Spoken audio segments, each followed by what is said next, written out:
It's amazing how many initiatives in Ukraine began with a small group of passionate volunteers and grew into something that now shapes Ukrainian identity. One of these initiatives is Ukrainer. Founded in 2016 by Volodymyr Yermolenko, a young Ukrainian journalist, writer and civic activist, Ukrainer has done a great deal to help rediscover Ukraine, both from within and from abroad. It launched expeditions to villages and towns across the country. It researched the lifestyles and cultures of Ukraine's diverse communities. It created outstanding textual and visual projects that help us better understand our own land. It has also done much to tell the Ukrainian story to the world. Recently, Bogdan decided to join the Ukrainian army. Today, the head of Ukrainer is Julia Tymoshenko, a young journalist who previously edited Ukrainer in English and launched in-depth interviews with Ukrainian intellectuals. Today, Julia is my guest on the Explain Ukraine podcast. My name is Volodymyr Yermolenko. I'm a Ukrainian philosopher, editor-in-chief of UkraineWorld and president of PEN Ukraine. Explain Ukraine is produced by UkraineWorld, an English-language media outlet about Ukraine run by Internews Ukraine. This episode is brought to you by UkraineWorld with the support of Askold and Dir Fund, implemented by ISAR Ednannia and funded by Norway and Sweden. Before we begin, a quick reminder, you can support this podcast on Patreon. We rely on crowdfunding to keep our work going. You can also help fund our volunteer trips to frontline areas of Ukraine, where we support both civilians and soldiers.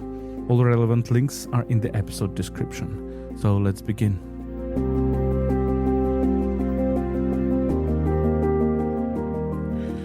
Julia Tymoshenko, welcome to this podcast. Hi, thank you for having me. Thank you very much for finding time. So you are in the new status. You are now the leader of the project Ukrainer, which was founded by Volodymyr Yermolenko, one of the, I think, the most visible figures in the Ukrainian cultural scene. And I certainly need to interview Bogdan, but first I interview you. And tell me about this. Tell me about the Ukrainer as a phenomenon, or what exactly you wanted and you want to do inside Ukraine for Ukrainians.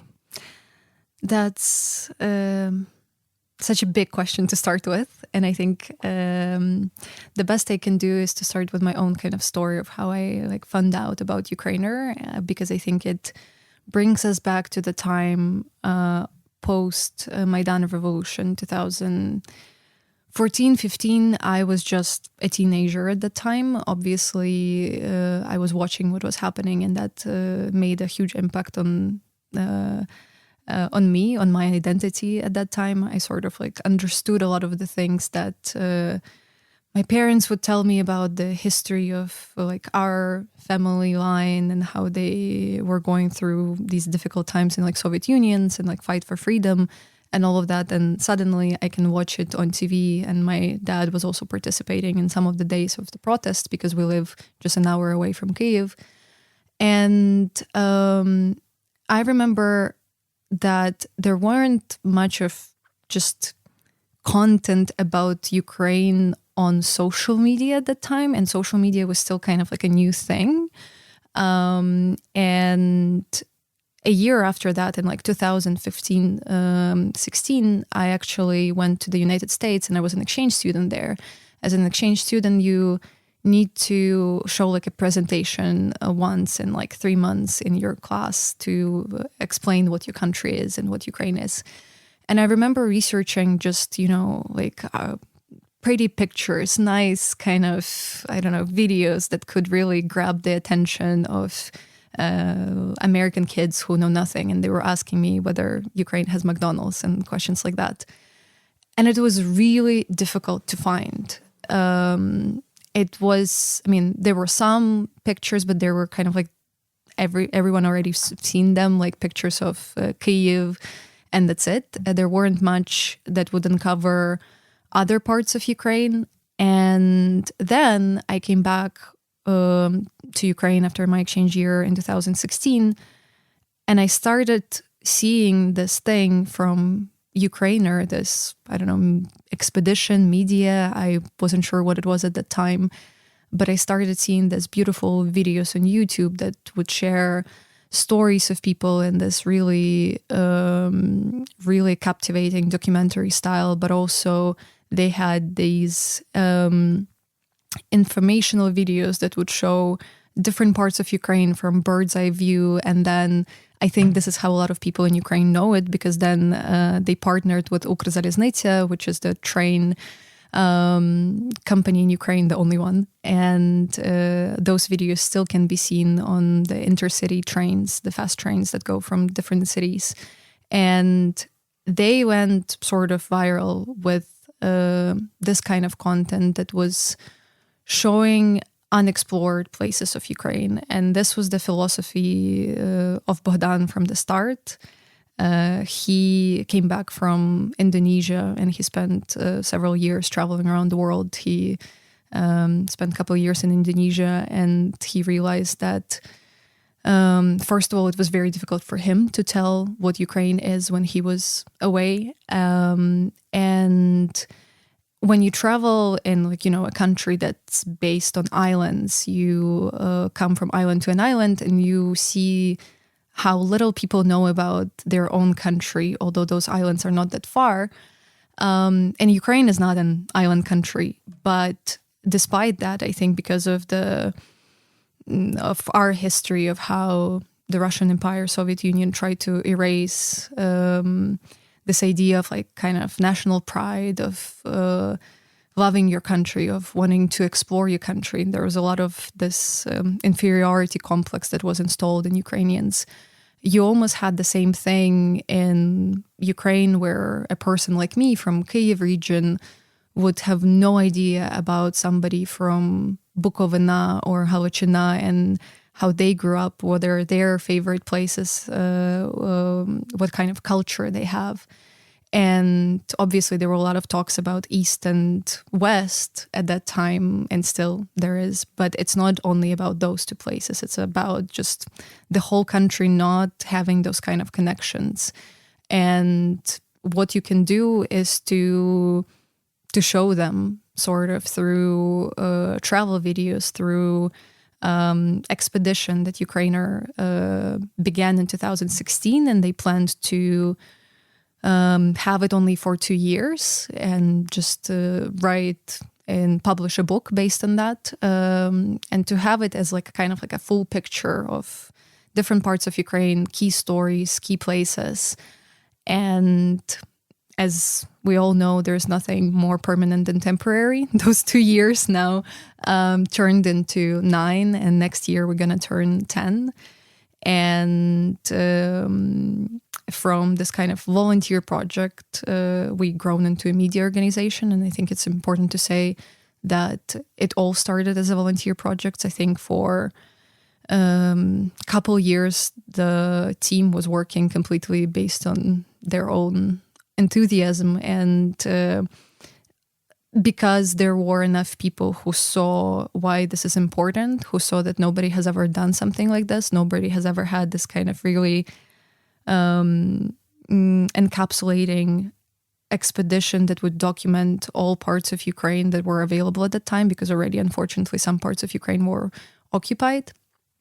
But even in the occupied places, for example, this is really fascinating, but Ukrainier was able to do a comprehensive VR project inside Crimea already after the occupation of Crimea, because we were able to find the volunteers and to sneak in cameras and give them cameras that could do this like really beautiful VR shots. So this is one of the projects that we're really, really proud of. So even after Russia invaded those parts of Ukraine, we still tried to capture it and make sure that people know that this is Ukraine, this is how it looks, and this is why you should be proud and sort of like love your country. So I think this was a little bit of everything, but that explains the phenomenon of Ukrainer. Lots of things resonate, because I think good projects always start with volunteering, because this is the only way to test whether idea works. And UkraineWorld also started with volunteering. Our story is also connected with Maidan. We were helping international journalists to understand what is happening. We were volunteering for them. And then we decided, okay, but we need to set up something. And we set up a website and then a podcast. So we also come from those times. UkraineWorld's, I think, year of birth. I actually don't know when UkraineWorld was born, but I think it's 2015. And so, because there are several elements you can say about 2014, but then 2015. So we are almost the same age. I actually remember finding UkraineWorld around the same time I found out about Ukraïner. And it's really difficult for me to say when, but I was just scrolling, browsing information. And for me, it was interesting to see who's like writing about Ukraine in English, who's like making this interesting either podcasts or videos or other things that I could also like show and send my friends. And I think that was around the time I found UkraineWorld. And another thing, what if I tell you that Ukrainer, there are two major things that Ukrainer has done and is doing for Ukraine, for us. First is to overcome this inferiority complex, right? So suddenly when we see those shots from the drones that you show about beautiful castles or beautiful villages or beautiful towns, we see, wow, Ukraine is so beautiful and we can be proud of it. Well, it's amazing that now it's okay to be proud of being Ukrainian. It's kind of a normal thing. And sometimes we feel that inferiority complex comes from other nations, that people say, okay, how brave Ukrainians are, courageous, contrary to us. To which I always say that, no, this is not the case. All the nations are brilliant and potentially courageous. It depends on the circumstances. But then I think I remember the 1990s when people were ashamed of saying that we are from Ukraine, when or early 2000s, and it's amazing how it is changing, and I think your contribution is one of them. Another thing is that what you mentioned is this connecting the dots, connecting different regions. And you're doing this by going physically with your bodies to these places. Do you agree with this? Yes, I think this is something that's always been the core of Ukrainer, something that has been our mission and is still part of our mission, because we've changed a lot since 2022, and I'll probably talk about that later. But since the beginning, the idea, like what's our goal, what's our higher mission outside of just like filming places, stories from parts of Ukraine that nobody probably even like heard about, and even inside Ukraine. But the idea was to unite the society that so many for such a long time were trying to fracture, and to make us stronger and to make us more whole as a nation by just opening us to each other. And what's the best way to open us to each other other than stories and other than just visually also representing that this is all Ukraine, we're all different. And actually something that Ukrainier has done, and I'm also really proud of that, is it's done a very comprehensive research on national communities inside Ukraine, which was an expedition in itself, where we would travel to different regions and we would film, for example, the Greeks in Mariupol, and we would show their traditions and communities, or the Gagauze, not sure how to say that in English, but Ukrainian Jews, for example, and we turned it in a very big book, which is essentially like the most kind of a comprehensive piece that you can hold in your hands and see the diversity of cultures and different kind of crossroads of histories that is present in Ukraine. And we were also very adamant from the start to not use the term national minorities, because for a lot of those people, they're not minorities, and definitely their contribution to the history wouldn't also be of Ukraine, wouldn't be small.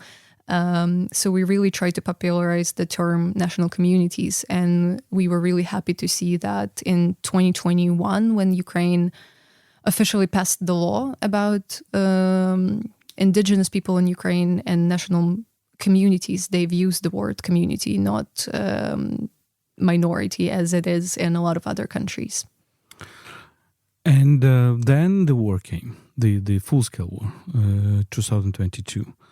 So I know that you were going to deoccupied territories, liberated territories, and this also resonates with everything that we are doing. Tell me about this. Tell me about how your activities changed. Yeah, basically, in 2022, we realized that we need to adapt to this crisis situation that's happening. We couldn't do the same things. We couldn't obviously just travel in the expedition mode like before, which is more fun. It's really kind of warm and exciting, and obviously there's always a moment for that, but specifically at the beginning of 2022, the mood was very different, and everybody was trying to do something to help. And we understood that what can we do to make sure that we are contributing specifically to this Ukrainian fight. And our first idea was to sort of again adapt our formula of expedition, but to the realities which we had at the time. And instead of going just around Ukraine, we decided, why don't we go to liberated territories, speak to the people, record their testimonies, their stories, document the Russian war crimes, destroyed heritage sites, destroyed buildings, civilian residencies, and so on, but also show Ukrainians, other Ukrainians, and also the world, who are the people who survived the occupation, who resisted the occupation, who aided this Ukrainian fight and effort on all sides. Because the main question that, people still ask, but not as much as they ask in 2022, like, why did Ukraine was able to withstand? Why didn't we fall in 3 days, as some people were predicting? And I think that series of long-form documentaries where Bogdan was going around and talking to the people and hearing their stories, it really answers that question, but it's not a one-line answer. You need to hear stories of, old ladies that were baking food for Ukrainian soldiers, or those young guys in Sumy who were stopping the tanks and burning them down when Russians turned away. And this is probably the reason why Russians never entered into Sumy, because they were scared that there's like a Ukrainian army or something. But in fact, it was just a group of few guys who were... And actually, Ukrainian army left Sumy, and Exactly. the police left Sumy, so it's just civilian society, yeah. And people of the village of Ivankiv who just made their own call to save the collection of Maria Primachenko in the local museum. And I remember the time when we thought that we lost it, that it burned because Russians attacked the museum. But later we found out that no, the collection was pretty much saved because of the just local civilians deciding in that moment that they need to protect their heritage, not just their families, but their heritage, their land, and their communities. And those were the stories that we were documenting at that time. And I think the occupation as a project lasted until 2023. We filmed a few places that were liberated in the counteroffensive of 2023, but unfortunately, because of the nature of the battle currently, even if we see some parts being liberated currently, usually there's nothing left and there's almost nothing to film. So I've been to those places. It's Велика Новосілка, Времіївка, all those, maybe a little, so around these places, and some of them are unfortunately occupied again. And Yes. this is also another part of the story. But yeah, I remember visiting one of these villages, and frankly speaking, it's just the ruins. Yeah. It's just the ruins, yeah. And I mean, this is something also that the world needs to see, but the focus of the occupation was always people. And but we also realized that since before 2022, because we've had a pretty great volunteer community that was working on our what we called it at the time language versions, because we would translate almost all of our materials into more than 12 languages.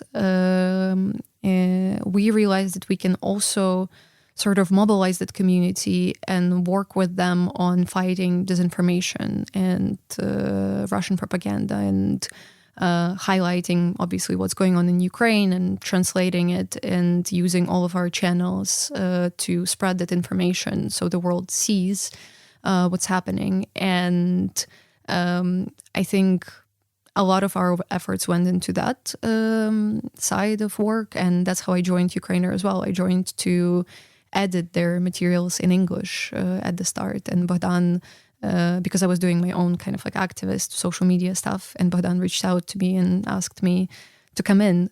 So since then, Ukrainier really grown. We've obviously been really hit at the start of 2025 with whole American aid being halted by the Trump administration. But luckily we were able to survive that crisis as well. And currently it's a team of 45 people. We have the media side of it. We have the publishing house, which continues doing the books. And this is something that we actually switched the gears to at the start of 2025. And we focused more on the publishing house because it's something that was creating the products that we could sell, and part of that could also help us to fund our media activities. And we are really proud to say that the number of books grown 4 times since last year, and we continue also adding on new ideas, and we're also publishing now and translating books to English, but also other languages planned. So let us talk a little bit about that, about the way how you see Ukraine from your perspective in the world. And a lot of people are saying basically the same things, that there is a Ukraine fatigue, that there is competition of suffering, that, well, it's interesting that some people say the Gaza war, the war in Gaza, overshadowed the Russian aggression on Ukraine. But if you talk to people who are sympathize with Gaza more and invest their efforts, they say the reverse, that it is Ukraine story which is overshadows the suffering in Gaza, which always surprises me, because I think we need to talk about everything, every suffering, and Yes. as much as possible at least. But tell me, what challenges do you feel like in our voice abroad right now? I feel that the time has definitely shifted, and some Ukrainians or allies of Ukraine think that it's obviously not working in favor of Ukraine, because if we compare it now to 2022, when everybody was like putting a Ukrainian shirt, flag, everyone, I mean, abroad, there were all of these rallies, there were all of these declarations and speeches by politicians. Ukrainian artists were collabing with like Pink Floyd and all of these big names abroad. And that was a beautiful way of solidarity, and I'm really grateful that we've had that. But I think for me personally, it was evident at the start that this is not going to last forever. And some people might blame, the start of October 7 of 2023, and that how the war in Gaza shifted the attention. And I think that's a really, I don't know, like, what's the right word? Unethical, or maybe a little bit dehumanizing way to look at these wars, because I think there is a lot of mutual conversation to be had about how they are perceived from different parts of the world. But that's sort of another story. So it also makes me a little bit sad when some Ukrainians feel like, oh, if somebody is talking about Palestine or Israel right now, that immediately makes them, ignorant about Ukraine, or they don't care about Ukraine, or when obviously my friends who are more affected by the war in the Middle East, they would say that, oh, Ukraine, everybody's talking about Ukraine, nobody cares about like my pain. And that's just really sad. I think like part of it is the social media echo chambers in which we live in, because I'm sure if you train your algorithm on any kind of platform currently to be interested in one or another, it would be perfectly showing you everything there is in this world on that specific topic, whether it's Ukraine or other parts of the world. So I think like one of the challenges is to break those social media bubbles and to get into the audience that doesn't immediately maybe sees Ukraine on their timeline as they log in. And this is something that we've tried to work with. We were thinking like, okay, who are the audience that we're not reaching and what can we offer them? What kind of information we can highlight for them? So for example, this year we finally released a documentary we were working on that explains a little bit, and I say a little bit because it's such a complicated history, the history of the Russian church in Ukraine. And it's done in English. We invited a host that was basically an interviewer who's an American, more leaning towards more Republican side, because we wanted to reach specifically a more conservative audience in the US. And that was sort of an experiment for us, because we've never done something like that. And it was definitely something that we've learned a lot from. We've started this project when Trump 2 wasn't in office yet. And obviously things changed by the time it was released. And I think when we put it out, the whole kind of this whole thing in the United States got even more fractured and more divided. And it's obviously becoming sometimes harder to reach some of those people we thought initially that we would be able to reach. During our presentation in Kyiv, because we've done it for expats, and our idea was to just like show it to the people here to like maybe get their feedback. And because there were Americans on different side of this whole political thing, we've actually had like a small argument fight in the after film panel discussion. And I think it was very illustrative of how the current state of conversation is in the United States. We cannot solve their problems. And we cannot solve their problems. But this is something that made me think more about how do we approach what we do, and what kind of things we need to think of and highlight, and whether we should even invest into something that could potentially convince somebody who's been already convinced by, I don't know, their president or their leader that this is not a cause worth supporting. Can we even show them something that would make their mind go into our way? And maybe in 2024 we still thought that we could. This year I'm even more skeptical, but it doesn't mean that we shouldn't just like show the truth and show what's going on in Ukraine and continue showing stories. So I think this is what we're trying to focus on, to see what resonates and to try to either find similar stories or to share them in different contexts. And like, for example, if we have our French version of Ukrainier, one material that did really well and a lot of people were sharing it was explaining the whole kind of like language situation in Ukraine and why Russian and Ukraine could not be compared to like French and Belgium, and there are different political and historical contexts to that. And because we had a person who knows French context really well, and he joined in and he wrote that material, we think it worked really perfectly because he was able to explain it in a way that really resonates with people there. And a lot of comments from Franco-speaking people were like, oh, I had no idea about this. I was looking at this from my perspective, of my history, and suddenly I've learned that in Ukraine you cannot apply the same lens as I apply it here in Western Europe. And other stories that we've sort of learned just by translating small interview pieces that we do with soldiers, with frontline medics, with the people from the occupied territories. Something that we found that really resonates, it's just highlighting those people who were just yesterday civilians, and today they're doing this unimaginable, difficult work, saving lives or fighting for their country. And it was actually my friend who we got to film in our series about Ukrainians who returned from abroad to either volunteer or join the fight since 2022.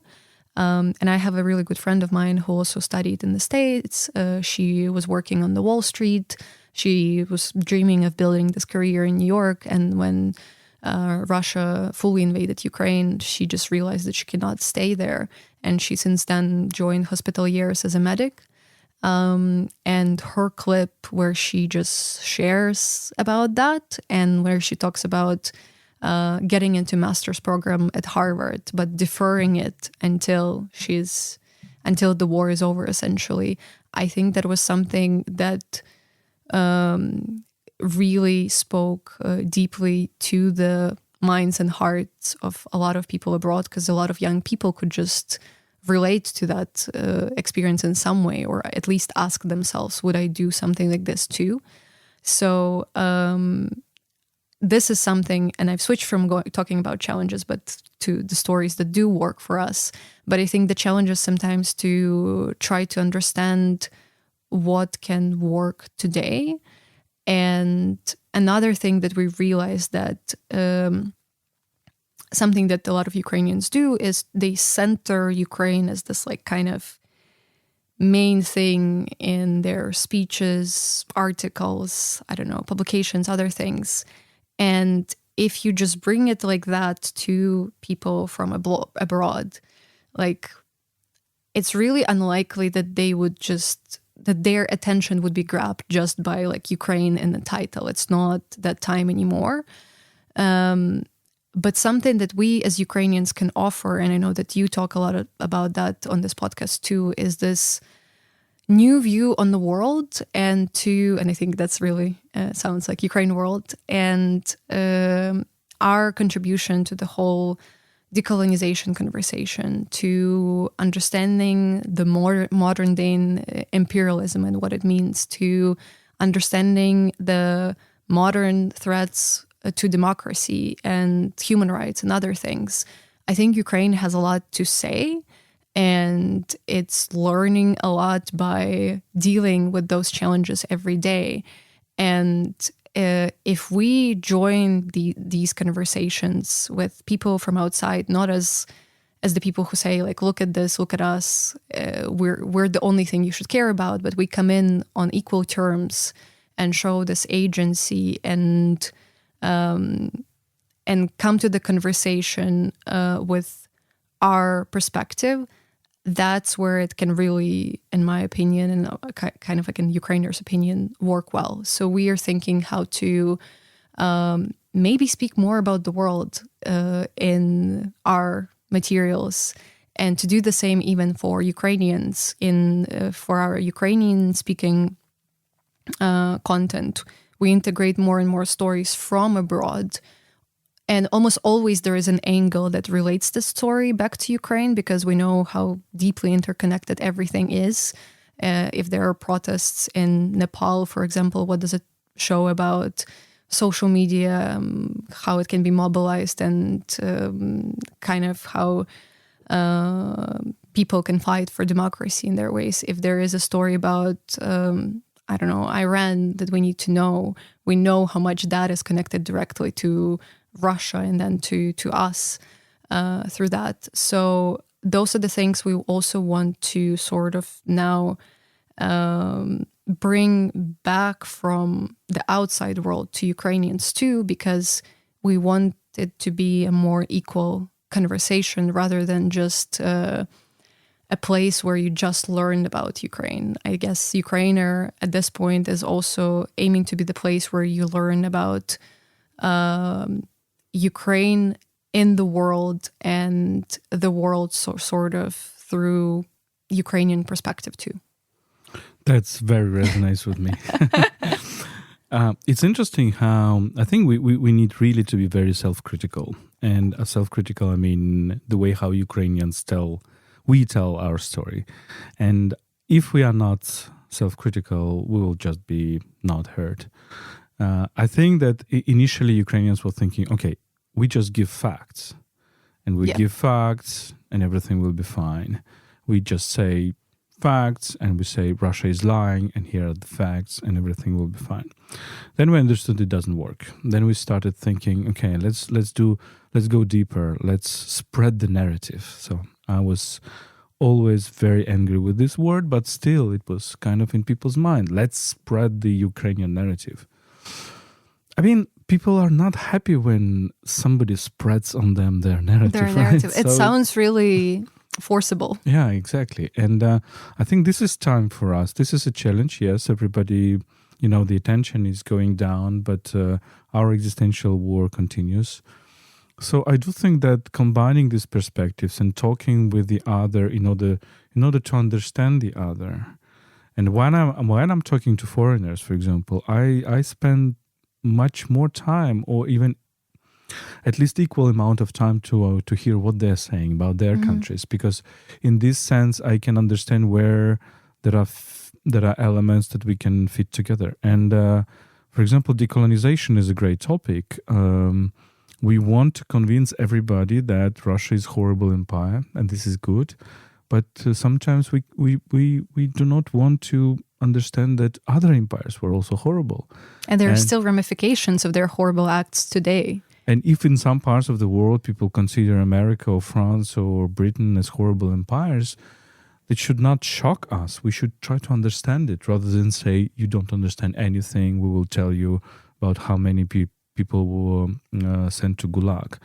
So is this perspective that you see as a kind of a promising to understand? So in order the world to understand us, we need to understand the world first? Yeah, I think this is, if we were to simplify it, I think that's the way to put it. I think, and I really like what you said about us being self-critical about how we tell our story, what we're trying to bring out of Ukraine to the world. And I also want to be kind of mindful and understand that a lot of people, and obviously who spreads those stories or who talks on behalf of Ukraine, it's people. And a lot of people who work here, who do this kind of work, they're really, really tired. And the mental toll, and I remember even like being myself in Toronto, and out of curiosity, I attended one of the extreme left marches that were specifically marching against sending NATO weapons to Ukraine. And I was just curious to go there and to hear what are they saying, like talk to some people. And there was a counter rally by Ukrainian supporters and by Ukrainians who live in Toronto. And I've seen some really concerning people there, some people that were trying to convince me that this is some sort of huge conspiracy theory and Putin and America wants to depopulize the world, and they want to start with Ukraine, but then this is going to spread. And I was like, okay, this is a different type of audience that maybe I don't want to engage. But there were people as well who were concerned about, obviously, whether this is the cause that's worth supporting in a militaristic way. And they've learned from childhood that sending weapons somewhere usually is not a good idea. And a lot of the times in history, it didn't go into protecting human rights and protecting the people. But when you really tell them your personal story and when you engage in a conversation, you see how they start to listen. But you need to get to that point. But sometimes to get to that point, you have to meet some of these people who tell you sometimes crazy things. And your first response as a Ukrainian, when somebody tells you some version about this war that obviously they've learned from some sort of conspiracy account on X, you sometimes want to scream or, like punch the person. I don't know. I remember when somebody told me that my home should have remained occupied because that would have still been better, because that then Russia would gotten what it wanted, and essentially that would be peace. And But do you understand that people who are saying this, their psychology? I mean, I have some pity for them, because it means that they don't have the feeling of agency and subjectivity. They would rather give away their homes. They would rather say we do not decide on everything and we are just puppets and manipulated. I treat these kind of people with a little bit of compassion. Well, I'm sorry to say that. No, that's really nice of you. And I also try to get into that mindset. But sometimes, depending on like what kind of news you've read from Ukraine, if it's like another, I don't know, kids' hospital is bombed or something like that, it's really hard to get into that mindset. So I want to also sort of like extend compassion to a lot of Ukrainians, and not only Ukrainians, but those who are impacted by this war. And when they're being asked to tell their story, sometimes it might be really difficult. And but I still don't want that to prevent us from being self-critical. And instead of just saying, for example, things I've heard from fellow colleagues that, the so-called global south, and I know that some people consider it a terrible term, but for the sake of just explanation, it doesn't understand us. We don't need to talk to them. They just want to be friends with Russia. They don't care. That's it. And that makes me really sad, because instead of trying to learn more to what is there that they're not understanding, or maybe like how they're getting information about this war and what concerns them, we're just trying to sort of put a full stop on having any kind of like conversation there.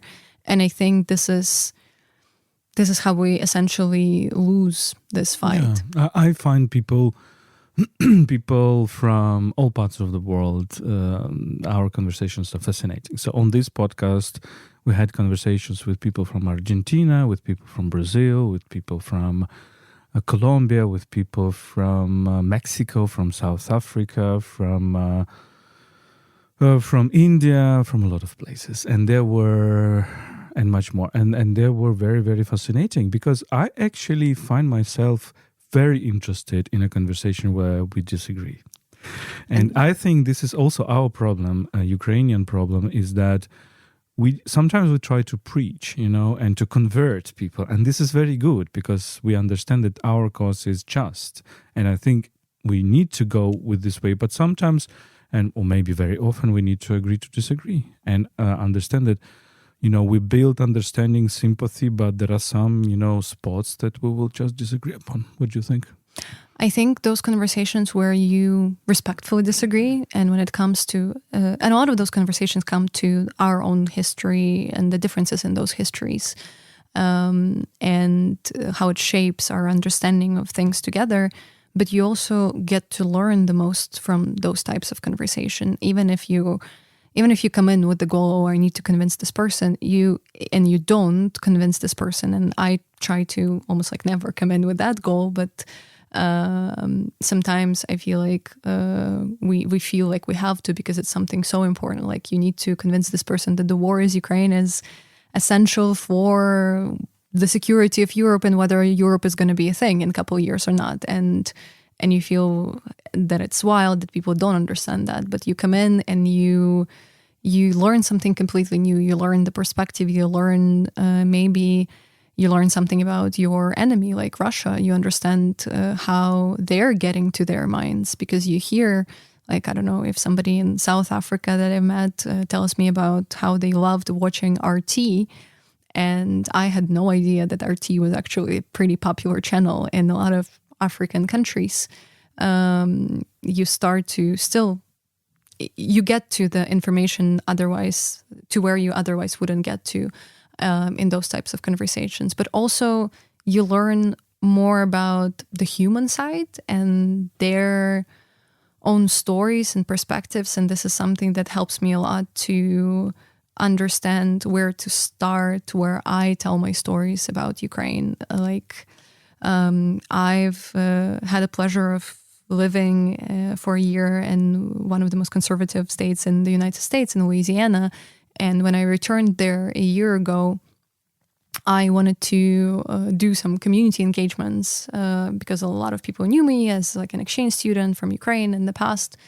And my host family told me that they would love to do this event with a local women's group. And a lot of them are very kind of like conservative white American women. And obviously I could talk about many things about this war and about my experiences with this war.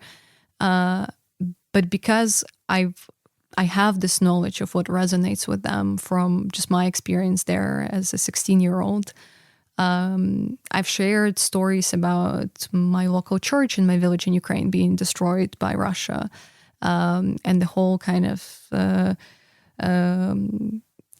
sort of legend we have around that the first time when my village was occupied in the World War II and the Nazis came, they wanted to destroy the church as well, but they didn't succeed. So now the people are telling that the second time the Nazis came, they were able to finally reach that goal. And this is something that I could see resonating with those people because it touches their values, and they might probably, if I would start talking about, I don't know, my LGBTQ military in Ukraine, which is a subject that I care about deeply, and I think it's an incredible thing that we need to highlight, but I don't feel like that would be the first thing that would get to those specific people.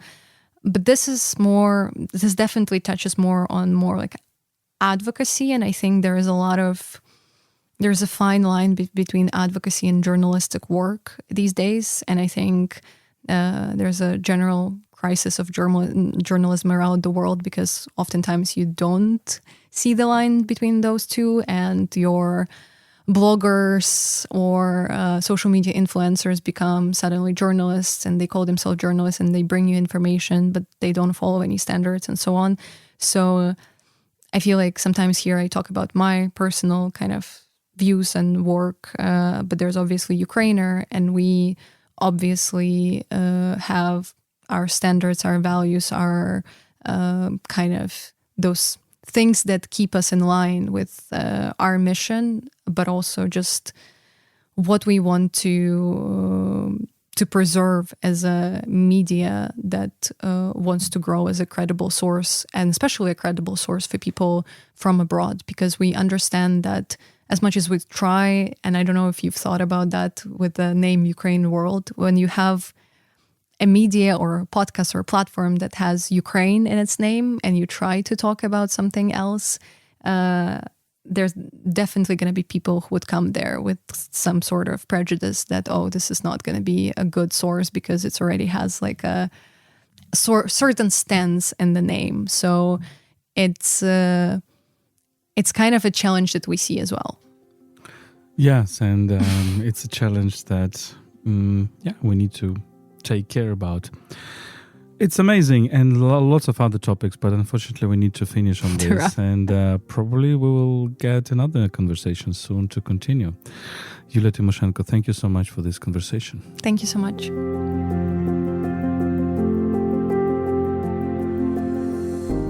This was Explain Ukraine, a podcast by UkraineWorld, an English language media outlet about Ukraine.